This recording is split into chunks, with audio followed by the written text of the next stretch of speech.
tendency to open my mouth and speak without always going past what my brain thinks.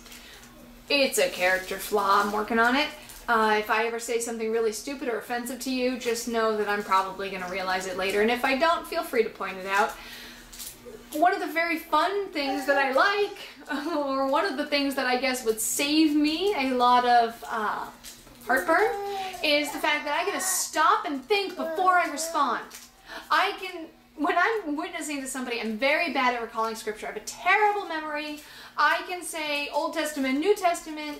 I can, quote several scriptures, but I have a terrible memory when it comes to scripture. Horrible.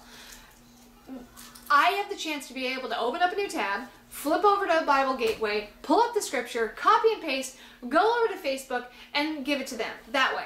Because that's just so much easier. And then I can then take that scripture and respond on whatever it is that the topic is about. Whether it's debating, encouraging, loving, caring, holding people together, whatever, I have an opportunity to stop and think. I can read through what's already been said and see where can I add and pray, Lord, what can I add to this situation?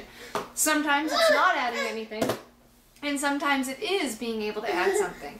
So I think the idea of stopping and thinking and responding carefully and correctly, and knowing that you're not always going to say the right thing. You might get your there, and there mixed up, or your two, and two mixed up. And people might pick out your grammar, but if the worst thing that they can do is insult your grammar, you're doing pretty good. So I think the idea of stopping and thinking is great. Now, the question is, do you do that now?